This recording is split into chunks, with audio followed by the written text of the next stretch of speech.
Again से आप सभी को गुड मॉर्निंग, नमस्कार, सत श्री अकाल, आदाब। साथियों, आज के बेहतरीन ट्रेनिंग सेशन में आप सभी का स्वागत है, जिस ट्रेनिंग का नाम है एक अच्छे सेल्समैन को क्या नहीं करना चाहिए। कल हमने जाना था एक सेल्समैन को क्या क्या करना चाहिए, एक अच्छे सेल्समैन के 21 गुण जाना था। और आज हम डिस्कशन करेंगे धीरे धीरे करके एक अच्छे सेल्समैन को क्या नहीं करना चाहिए साथियों। तो मैं लक्ष्मी चंद, CEO of Somai online marketing, आप सभी लोगों का तहे दिल से, दिल की गहराई से स्वागत करता हूँ। देखो सेल्समैन कितना हैंडसम दिखाई दे रहा है आपको, सूट वूट पहन के एकदम ना, टैब बुक हाथ में लेके, पेन वेन टाई वाई लगा के। तो इस तरीके से सेल्समैन कटिंग करवा के तो एकदम बढ़िया स्मार्ट सेल्समैन बनना है अपने को, ठीक है। तो सारे लोग सूट सिलवा लेंगे, जिन लोगों के पास सूट नहीं है बहुत अच्छा रहेगा, क्योंकि हर प्रोफेशन की एक ड्रेस कोड होती है और हमारे प्रोफेशन की भी ड्रेस कोड है। तो एक शानदार फॉर्मल जो कपड़े हैं वो पहनेंगे। तो चलिए साथियों, एक अच्छे सेल्समैन को क्या क्या नहीं करना चाहिए। तो सबसे पहले, कभी भी अपने प्रोडक्ट की जानकारी को नहीं छुपाना चाहिए। एक अच्छे सेल्समैन को ये काम नहीं करना चाहिए। और अपने सीनियर और कंपनी को कभी भी गाली नहीं देना चाहिए, यानी कि जिस थाली में वो खा रहा है उसमें छेद नहीं करना चाहिए। कई लोग क्या करते हैं, जिस कंपनी में काम करते हैं वो अपने परिवार के साथ, अपनी बीवी के साथ, अपने पति के साथ में, अपने बच्चों के साथ में, अपने हस्बैंड के साथ में, या अपने दोस्त के साथ में, जिस कंपनी में जिस जगह वो काम करते हैं उनका बॉस होता है, उनका सीनियर होता है, तो उनके बारे में बड़ी बुराइयां करते चलती है, बड़े डिस्कशन चलते हैं। अरे वो तो ऐसे हैं, सुबह सुबह मीटिंग करवा देते हैं, ये कोई मतलब होता है क्या? अरे नहीं, वो तो सारी चीजें ठीक है लेकिन ऐसा थोड़ी करना चाहिए, ये चीजें थोड़ी ठीक है। ये कंपनी में सब चीजें तो बढ़िया है लेकिन ऐसा होना चाहिए ना कंपनी के अंदर।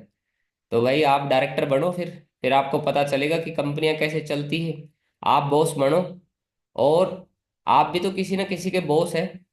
तो आपको अपने नीचे टीम देखनी है। और यदि आपके ऊपर आप बॉस है तो आपको, आपके नीचे टीम है तो आपको ऐसे सोचना है कि मेरे बारे में भी लोग ऐसे सोच रहे होंगे अगर मैं गलत सोचता हूँ तो ये प्रकृति का नियम है कि जितना आप करेंगे उसका कम से कम 10 गुना आपको मिलता है। तो कभी भी कंपनी को गाली ना दे, सिस्टम को गाली ना दे, सीनियर को गाली ना दे, उनके बारे में बुरा ना सोचे, बुरा ना बोले, ठीक है। तो हमने पीछे भी बातचीत की थी, पावर ऑफ स्पोकन वर्ड में भी हमने इस चीज पे डिस्कशन किया था। उसके बाद साथियों, ग्राहक से कभी भी बहस नहीं करनी चाहिए। एक सेल्समैन, जो अच्छा सेल्समैन है, वो कभी भी भूल के भी, कस्टमर है उसके साथ कभी भी बहस नहीं करता है, वो मुस्कुरा के स्माइल के साथ बात कर रहा है। गुड मॉर्निंग सर, आइए सर। वो चाहे कितनी टेंशन हो उसको, उसके घर में चाहे कोई भी परेशानी चल रही हो, कैसा ही हादसा उसके जीवन में हो रहा हो, कुछ भी हो, लेकिन जब भी वो किसी कस्टमर से बात करता है तो हमेशा चेहरे पे एक बहुत बढ़िया प्यारी सी लंबी सी स्माइल होती है, और उसके साथ में कॉन्फिडेंस होता है, और गर्मजोशी के साथ में उसका ग्राहक का स्वागत करता है, और कभी भी उसके साथ बहस नहीं करता है। अगर ग्राहक बोले कि अभी दिन नहीं है रात है, बोले हाँ सर बिल्कुल बिल्कुल आप ठीक कह रहे हैं सर, रात ही हो रखी है अभी, तो जैसा वो बोले वैसा उसको हाँ करनी है, ठीक है। कभी भी उसको ग्राहकों की बातों को नहीं काटना चाहिए, बहस नहीं करनी चाहिए कभी भी।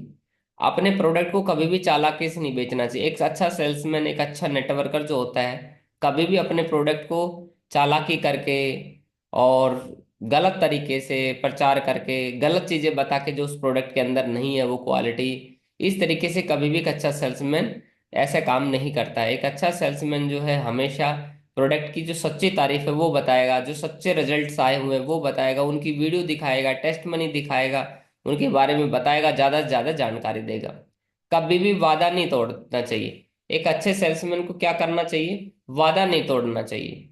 तो कभी भी आप जो वादा करते हैं, फील्ड में जाते हैं, लोगों से डिस्कशन करते हैं, कोई भी आप कमिटमेंट कर देते हैं कि सर मैं आपको प्रोडक्ट अच्छा दूंगा, मैं आपको सर्विस अच्छी दूंगा, तो जो आप वादा करते हैं इतना ही वादा करें जो आप निभा सकते हैं, उससे ज्यादा वादा ना करें जो आपके बस की बात ना हो। और जो प्रोडक्ट के अंदर जो गुण ना हो, जो चीजें ना हो, उसका वादा ना करें। कई लोग बोलते हैं कि सर आपको कुछ नहीं करना है, आप तो फॉर्म भर दो, आप तो जुड़ जाओ हमारे साथ में और आप प्रोडक्ट शॉपिंग कर लो और चिंता नहीं करना है, बिजनेस तो आपका ऑटोमेटिक चल जाएगा। और मैं जोड़ दूंगा आपके नीचे, है ना, मैं जोड़ दूंगा, आपको कुछ करना ही नहीं, आपको तो बस जुड़ना है बस। तो वो जुड़ के सोच रहा है कि भाई मेरे को तो कुछ करना ही नहीं है, आपने तो बोला था लेकिन मेरी चेक कहाँ है, ठीक है। लेकिन आपको पूरी बातें लिखनी है, समझानी है। नया आदमी कई बार कंफ्यूज भी हो जाए तो उसको पता नहीं चलता, डायरी पेन में बोल सर देखो ये चीजें जो कि आपको करनी है, कल आप ये मत बोलना मेरे को कि आपने बताया नहीं था। तो कभी भी वादा नहीं तोड़ना चाहिए, और ऐसे झूठे वादे नहीं करने चाहिए जो आप निभा ना सके। कोई भी कमिटमेंट, फेक कमिटमेंट नहीं करना चाहिए। कभी भी आप शब्दों का प्रयोग नहीं करना चाहिए, ऐसे वर्डों का प्रयोग नहीं करना चाहिए। जब भी हम टीम से बात करते हैं, नेटवर्क से बात करते हैं, अपलाइन से बात करते हैं, तो कुछ ऐसे शब्द होते हैं हमारे जो कभी भी मरते नहीं, खत्म नहीं होते, और सामने वाले के कानों में गूंजते रहते हैं। तो पहली बात तो है वो ईगो हर्ट करने वाली बात हो जाती है, आप शब्दों का प्रयोग करते हैं। तो कभी भी अपनी ईगो पालनी नहीं, वो 3 कार्डिनल रूल में हमने डिस्कशन किया था। और ना ही दूसरों की ईगो को हर्ट भी करना है, यानी कि आप शब्दों का कभी भी प्रयोग नहीं करना है। अपने गुरु को कभी भी अपमानित नहीं करना है, यानी कि जो आपका बॉस है, आपका मेंटर है, उसका कभी भी अपमान नहीं करना है। कई लोग अपमान करते हैं अपने गुरु का, उससे बहस कर लेंगे, उसको बोलेंगे सर आपको क्या पता है, आप हमारी सिचुएशन जानते नहीं हो, सर उसकी सिचुएशन दूसरी है, मेरी सिचुएशन दूसरी है। यानी कि हम ने गुरु को तो मान लिया, लेकिन गुरु को दिल से नहीं माना, अंदर से नहीं माना, आत्मा से में अभी नहीं माना है। कहीं ना कहीं कमी है गुरु को अपनाने में, गुरु को मानने में। कभी भी निर्णय लेने में जल्दबाजी ना करें। जब भी एक अच्छा सेल्समैन होता है वो कभी भी जल्दबाजी नहीं करता निर्णय लेने में ना। डिसीजन लेता है तो बड़ा सोच समझ के लेता है, कोई भी काम करता है। जैसे डिसीजन बोले तो जब सामने वाला कस्टमर उसके सामने आता है तो कभी भी तुरंत निर्णय नहीं लेता है। जैसे निर्णय लेने का, सर वो बोला कि यार ये गाड़ी थोड़ी ठीक है, बोले हाँ सर ये गाड़ी बहुत अच्छी है आप इसको लो, हाँ सर ये प्रोडक्ट बहुत ही शानदार है, ये चीजें बहुत ही जबरदस्त है, और आप इसको खरीदिए सर। तो तुरंत निर्णय नहीं देना है, सबसे पहले उसके बारे में जानना है, डिस्कशन करना है, उसके क्या चाहिए, उसको एवरेज अच्छी चाहिए, उसको क्या बढ़िया चीज चाहिए, उसको क्या, उसको प्रॉब्लम क्या है, उसकी मतलब पेन पॉइंट्स को जानने की कोशिश करनी कि एक्चुअल में वो आपके पास आ रहा है, आपके साथ जुड़े तो उस क्या समस्या है आपकी उसकी, जिसका आप समाधान कर सकते हैं। तो यदि आपने उसकी समस्या, उसकी प्रॉब्लम जो है, उसकी लाइफ के चैलेंजेस को आपके थ्रू, अपने बिजनेस के थ्रू, अपने प्रोडक्ट के थ्रू अगर सॉल्यूशन कर दिया, तो वो एक बहुत ही शानदार और अच्छी सेल्स मानी जाती है कि आपने बहुत शानदार, वाह गजब जबरदस्त, आपने बहुत शानदार सेल की है। तो कभी भी जल्दबाजी ना करने निर्णय लेने के अंदर। उसके अलावा साथियों आगे अगर हम बात करते हैं, एक अच्छा सेल्समैन, अच्छा नेटवर्कर जो होता है, हमेशा बेहतर करने की कोशिश करनी चाहिए। यानी कि वो हमेशा अच्छा करता है, बढ़िया करता है कि और क्या बेस्ट दूं मैं अपने कस्टमर को, और क्या अच्छा करूं मैं अपने ग्राहक के लिए, मैं क्यों, क्या अच्छा कर सकता, क्या इंप्रूवमेंट कर सकता हूं मैं। और ट्रेनिंग अगर वो देता है तो और बेटर ट्रेनिंग कैसे हो सकती है, कस्टमर को बिजनेस समझाता है तो और कैसे समझाया जा सकता है उसको, और क्या एड ऑन किया जा सकता है, बेस्ट क्या दिया सकता है। वो हमेशा अपना बेस्ट 100% देने की कोशिश करता है साथियों। तो आपने देखा होगा सेल्समैन की आपको फोटो दिखाई देगी, देखिए कितने खूबसूरत एकदम टाई वाई लगा के, इस तरीके से यदि आप ड्रेस पहन के रहेंगे, ब्लैक सूट एंड वाइट जो शर्ट है वो बहुत ही हर, ब्लैक जूते, ब्लैक पैंट, ब्लैक कोट और वाइट शर्ट, और रेड टाई डाल सकते हैं या नीली या ब्लैक टाई डाल सकते हैं। तो ये हमारे प्रोफेशन में, हमारी कंपनी में हम लोग रेड टाई डलवाते हैं। तो ये बहुत ही शानदार और खूबसूरत लगते हैं इस तरीके से व्यक्ति, मतलब व्यक्तित्व जो है पूरी तरीके से निखर के आ जाता है एकदम शानदार। तो हमेशा याद रखिए कि आप इस तरीके से, आपका जो प्रोफेशन है वो जितना आप खूबसूरत दिखेंगे उतना ही आपका इंप्रेशन अच्छा जाएगा। इस पे भी ध्यान रखें। तो बेटर बनने की कोशिश कीजिए हमेशा। एक अच्छा सेल्समैन है कभी भी बिना प्लानिंग के फील्ड में नहीं जाता है। जब भी ग्राहक से मिलेगा, जब भी कस्टमर के पास जाएगा, जब भी किसी को प्रेजेंटेशन उसको देनी होगी, तो क्या करेगा, वो अच्छी प्लानिंग करके जाएगा हमेशा। एक दिन पहले उसके बारे में पूरी प्लानिंग करेगा कि उसको क्या चाहिए, उसके परिवार में कौन है, फैमिली में कौन है, कौन क्या क्या करता है ना, उसका डिसीजन कौन ले सकता है, वो अपने जीवन का निर्णय वो खुद ले सकता है या उसके परिवार में उसके मम्मी पापा लेंगे, और उसको क्या क्या दिक्कत हो सकती है, उसके उसकी फैमिली में क्या क्या प्रॉब्लम हो सकती है। मैं ये इस तरह के सवाल पूछूंगा जिसकी वजह से उसके जो जीवन में चल रही तकलीफों के बारे में मुझे पता चलेगा कि इसके जीवन में क्या क्या तकलीफ चल रही, ताकि मैं अपने प्रोडक्ट की सर्विस को बेटर तरीके से उसको दे पाऊं। मैं इस तरह का सवाल पूछूंगा, ये सवाल पूछेगा तो मैं ये जवाब दूंगा, अगर इस तरह का सवाल सामने वाले ने उठाया तो मैं इस तरह का जवाब दूंगा, और सामने वाले को अगर ये हुआ तो मैं इस तरह का जवाब दूंगा, अगर उसने बोला कि मेरे पास पैसे नहीं है तो मैं इस तरह का जवाब दूंगा, उसने बोला मेरे पास टाइम नहीं है तो मैं इस तरह का जवाब दूंगा, उसने मेरे को बोला कि मैं 2 लोगों को नहीं जोड़ सकता हूं तो मैं इस तरह का जवाब दूंगा। यानी कि हर चीज की जो रिहर्सल जिसको बोलते हैं, रोल प्ले, यानी कि वो खुद बैठे बैठे अपने मन से 15 मिनट, 20 मिनट, आधा घंटा उसके बारे में डिस्कशन करता है कि सामने वाला व्यक्ति क्या करता है, वो जॉब करता है, गवर्नमेंट जॉब करता है, प्राइवेट जॉब करता है, वो बिजनेस करता है, एक्चुअल में उसको क्या क्या जरूरत हो सकती है, तो वो पूरी प्लानिंग के बिना कभी भी एक अच्छा सेल्समैन नहीं जाता। यानी पेपर प्लानिंग करता है वो पूरी तरीके से, डायरी पेन लेके बैठेगा, उसका नाम लिखेगा। जैसे एक डॉक्टर एग्जामिन करता है, डॉक्टर को आपने देखा हो, जब भी आप डॉक्टर के पास जाएंगे तो ऐसा नहीं आप बोले कि बीमार है, बोले ठीक है जल्दी लेटो, और जागते ही सीधा इंजेक्शन लगा दिए। आपने बोला बीमार हूं, और बीमार होते ही इंजेक्शन लगा दिया, ग्लूकोज चढ़ा दी, आपको सारी चीजें लग रही है, दवाइयाँ दी जा रही है। तो ऐसा कभी भी कोई डॉक्टर नहीं करता। ऐसा शायद ही कोई बेवकूफ डॉक्टर होगा, और शायद अगर कोई ऐसा करता होगा तो वो डॉक्टर है ही नहीं, उसको डॉक्टर कहलाने का भी हक नहीं है। तो हमेशा एक अच्छा डॉक्टर क्या करता है, जब आप उसके पास जाएंगे तो सबसे पहले आपको पूछेगा कि क्या दिक्कत है। बोलेगा ये दिक्कत है, अच्छा ठीक है, अगर दर्द हो रहा है तो इंजेक्शन दे सकता है, नहीं तो सिरिंज नहीं देगा वो। उसके बाद बोलेगा अच्छा क्या खाया था आपने, क्या पिया था, पानी की प्यास कितनी, भूख कितनी, आपके क्या क्या दिक्कत है, क्या क्या परेशानी कब से हुई है, कितने दिन से है, क्या क्या टेस्ट करवाया आपने, पूरा वो जानने की कोशिश करेगा। और वो एग्जामिन करेगा कि एक्चुअल में प्रॉब्लम किन कारणों से हो रही, क्या वजह प्रॉब्लम है, किस वजह से इसके जीवन में ये तकलीफ बढ़ रही है। तो ऐसे ही एज ए डॉक्टर की तरह आपको एक सेल्समैन बन के उसके जीवन का पूरा साइकोलॉजी समझना है कि ये बंदा क्या करता है, ये क्या क्या है। वो बोलता है कि मेरे पास पैसे नहीं है, मेरे पास समय नहीं है, मेरे, तो आपको जानने की कोशिश करनी कि यार ऐसा क्यों हो रहा है, इसके पास समय नहीं है। अगर मैं इसको इस प्रोफेशन के अगर इस तरीके से इसका सॉल्यूशन हो जाए तो ये चीजें बढ़िया हो सकती है, इस तरीके से किया जाए तो ये ऐसा हो सकता है। यानी पूरी प्लानिंग करके, पेपर प्लानिंग करके जाता है। और पेपर प्लानिंग करने से क्या है, उसका रिजल्ट भी बहुत ही शानदार आता है साथियों। तो ऐसे सेल्समैन यदि 10 लोगों के पास जाएगा, 10 लोगों को अपने बिजनेस के बारे में समझाएगा, प्रेजेंटेशन देगा, तो कम से कम उसके साथ में 8 लोग 9 लोग जुड़ने के, और कई बार तो 10 से भी ऊपर का रिजल्ट आ जाता है साथ, 10 में से 10 आउट ऑफ 10 हो जाता है साथियों। तो ये हमेशा करता है। एक अच्छा सेल्समैन जो होता है वो खूबसूरत है, उसके पास बैग्स होता है, उसकी टूल्स किट होती है, उसका एक बढ़िया सुंदर सा पेन होता है, हाथ में घड़ी घड़ी बांध के रखता है। घड़ी इसलिए ताकि उसको टाइम का पता चल सके, टाइम की वैल्यू चल सके।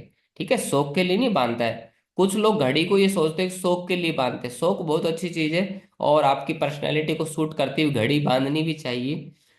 ज्यादा ढीली घड़ी नहीं होनी चाहिए। लेकिन घड़ी का महत्व ये नहीं कि आप शौक के लिए बांधें। घड़ी का असली, घड़ी जो पहनना है, घड़ी पहनने का असली मकसद होना चाहिए कि हम समय की कदर करते हैं। घड़ी पहनने वाला व्यक्ति भी अगर लेट हो रहा है तो इसका मतलब है, टाइम से नहीं आ रहा है तो इसका मतलब ये है कि उसको समय की कदर नहीं है, और धीरे धीरे करके वो इतनी कीमती बेशकीमती चीज को बार बार से बेकार कर रहा है साथियों। तो एक अच्छा सेल्समैन है, अपने जरूरी, जितनी भी उसकी जरूरी टूल्स की होती है उसको हमेशा अपने पास रखता है खूबसूरती से। उसको एक बैग होता है सुंदर सा, और उसके अंदर सारी चीजें सजा के रखता है। कभी भी अपनी भावनाओं में नहीं बहता है ना। एक अच्छा सेल्समैन है वो कभी भी भावनाओं में डिसीजन नहीं लेता है। सामने वाले कस्टमर ने बोला कि सर मेरे साथ तो, मैं तो बड़ा गरीब आदमी हूँ, ये है दिक्कत है वो दिक्कत, तो कभी भी भावनाओं में नहीं बहता है। वो जो एक्चुअल में जो चीजें उसको जरूरत है, वो जो चीजें चाहिए तो वो देता ही देता है हमेशा। यानी इसको ऐसे बोल सकते हो, अगर अर्जुन, महाभारत आपने देखी होगी, श्री कृष्ण भगवान ने इतना अच्छा भगवत गीता का संदेश दिया है कि इस संसार में कोई अपना नहीं है। ठीक है, सब चीजें नश्वर है, ये नाशवार शरीर है, ये सब चीजें चली जाएगी। तो हम भावना में बह भी गए तो उससे क्या बहुत बड़ा फर्क नहीं पड़ने वाला है साथी। तो कभी भी हमें भावनाओं में नहीं बहना, हमेशा अपने चीजों को कंट्रोल करके रखना है। क्योंकि एक बिजनेसमैन जो होता है वो सिर्फ दया नहीं करता, दया एक लिमिट तक ही ठीक है, लेकिन ज्यादा दया करेंगे तो बहुत सारी गड़बड़ चीजें होती चली जाएगी। ठीक है, तो भावनाओं में कभी भी नहीं बहना है, भावनाओं पे कंट्रोल करना है। भावना कौन सी, गुस्सा आना, ठीक है, गुस्से का भावना, गुस्सा आ गया आप उसके में बह गए तो बहुत गड़बड़ होता चला जाएगा। अगर आपको थोड़ा सा ऐसा लग रहा है दुख है, और दुख में बहुत ज्यादा बह गए, तो आपका अच्छी सेल्स नहीं होगी। यदि आपको कि उसके शौक लगा है सामने और आप भी उसके शौक में डूब गए, तो भी बहुत लंबा आप मतलब अच्छी सेल्स नहीं कर पाएंगे, अच्छी चीजों को नहीं समझ पाएंगे। हालांकि ये चीजें होती है, तो एक एज ए ह्यूमन बीइंग आपको अच्छा बनने की कोशिश करनी है, उसकी भावनाओं की कदर भी करनी है कि उसके जो परिवार में, उसके जीवन में जो तकलीफ चल रही है उसकी भी कदर करनी चाहिए हमें। लेकिन हमें खुद भावनाओं में बहना नहीं है, हमें इमोशंस को कंट्रोल करके रखना है साथियों। क्योंकि भगवत गीता में श्री कृष्ण भगवान ने कहा है कि एक प्राणी को हमेशा ना तो सुख से सुखी होना चाहिए, ना ही किसी दुख में दुखी होना चाहिए, उसमें दुख मनाना चाहिए साथियों। और हर रोज नए नए ग्राहकों से मिलता है। एक अच्छा सेल्समैन होता है हमेशा नए नए लोगों से मिलता है, नए नए लोगों से, हर रोज नए लोगों से मिलता है। और जो बुरा सेल्समैन है वो क्या करेगा, वो घर पड़ा रहेगा, वो एक दो लोगों से मिलेगा और बार बार उसी से घूम फिर के वहीं जाके तीन लोग, उसकी गिनती के तीन लोग हैं, और तीन लोगों के पास ही बैठेगा। फिर तीन लोग जुड़ के फिर वापस घूम फिर के उन तीन लोगों के पास है। लेकिन एक अच्छा सेल्समैन जानता है, वो 80-20 के रेशो को जानता है कि सेल्स का प्रोफेशन ही ज्यादा लोगों से मिलना है। यानी कि मुझे एक अच्छा सेल्समैन जानता है कि रोज रोज यदि मैं नए लोगों से मिलूंगा, यदि मैं 2-10 लोगों से मिलूंगा तो मुझे 10 के हिसाब से रिजल्ट मिलेगा। लेकिन यदि मैं 100 लोगों को अपने बिजनेस के, अपने प्रोफेशन के बारे में समझाऊंगा तो 100 लोगों के हिसाब से मुझे रिजल्ट मिलेगा। अगर मैं 1000 लोगों को अपने बिजनेस प्रोफेशन के बारे में बताऊंगा तो मुझे उसके हिसाब से रिजल्ट मिलेगा। यानी कि मुझे अच्छा रिजल्ट चाहिए तो मुझे ज्यादा से ज्यादा लोगों को मिलना ही चाहिए। और मैं जितने ज्यादा लोगों से मिलूंगा, तो उन ज्यादा से ज्यादा लोगों से मिलने में उनमें से जो जुड़ने वाला बंदा होगा वो ऑटोमेटिक सामने आ जाएगा, जो मेरे प्रोडक्ट में इंटरेस्ट रखता होगा। क्योंकि मान लीजिए एक बुरा सेल्समैन है, वो क्या करता है, वो उसके शहर की, मान लीजिए सपोज कीजिए कि 10 लाख की जनसंख्या है उसके शहर की, और 10 लाख की जनसंख्या में वो क्या है, अपने खरीदार ढूंढने की कोशिश कर रहा है कि मैं उन बंदों को ढूंढना चाहता हूँ, मैं उनके नाम लिखना चाहता हूँ जिनको एक्चुअल में मेरे प्रोडक्ट की जरूरत है। तो ऐसे शायद कितने होंगे, जिनको जरूरत है वो तो गिनती के लोग होंगे। और जिनको जरूरत है तो वो आपका इंतजार थोड़ी ना करेंगे, जिनको जरूरत है उस समय उन्होंने वो चीजें खरीद ली होगी। लेकिन 10 लाख में से मान लीजिए 10 लोग ऐसे हैं, 100 लोग ऐसे हैं, तो 100 लोगों ने तो वो प्रोडक्ट खरीद लिया होगा ना अभी तक, तो वो इंतजार थोड़ी कर रहे होंगे आपका। हाँ, कोई दो चार ने नहीं खरीदा होगा, तो वो आपको कोई गारंटी नहीं कि सीधा आप उनसे जाके मिल ले। लेकिन 10 लाख में से उन लोगों से मिलना बहुत आसान है जिनको प्रोडक्ट की जरूरत भी नहीं है, जिनको चाहत है और जिनको आगे फ्यूचर में जरूरत पड़ सकती है, और जिनकी चाहत को जरूरत बनाया जा सकता है साथियों। तो ऐसे लोगों से यदि 10 लाख लोगों से ज्यादा मिलना आसान है, तो ऐसे लोगों को यदि हम अपने बिजनेस के बारे में समझाएं, प्रोडक्ट के बारे में डेमो दें, उनको बताएं, तो मेरे ख्याल से ज्यादा हमारी सेल्स होने के चांस है, ज्यादा हमारा बिजनेस बढ़ने का चांस है। और उनको भी जो जरूरत है फ्यूचर के अंदर, वो प्रोडक्ट भी उनका काम आ सकता है साथियों। लेकिन चालाकी बिल्कुल नहीं करनी, इस चीज का हमें विशेष विशेष ध्यान रखना है। तो नए नए ग्राहकों से आप हमेशा मिलते रहिए साथियों। हम उम्मीद है कि आपको आज का छोटा सा सेशन बहुत ही पसंद आया होगा, और एक आप अच्छा नेटवर्कर बन के दिखाएंगे, अच्छा सेल्समैन बन के दिखाएंगे, और जो बातें हमने डिस्कशन की है उस पर गौर करेंगे। और इसके अलावा भी बहुत सारी बातें हैं। मेरा फर्ज सिर्फ जागरूक करना है, मेरा फर्ज है कि मैं आपको वो चीजें बता सकूं ताकि आप और जागरूक हो सके, आपके अंदर एक क्यूरियोसिटी जग सके कि यार एक अच्छे सेल्समैन को क्या क्या नहीं करना चाहिए, क्या क्या करना चाहिए, उसके अंदर क्या क्या गुण होना चाहिए। आप क्रिएटिव क्रिएटिव सोच सके, आपके विचार बढ़ सके, ठीक है। तो चीजें तो आप ढूंढ ही लेंगे कहीं ना कहीं से। तो बहुत बहुत धन्यवाद साथियों, थैंक यू वेरी मच। आज के लिए इतना ही, आपका दिन शुभ रहे, बहुत बहुत धन्यवाद, थैंक यू सो मच।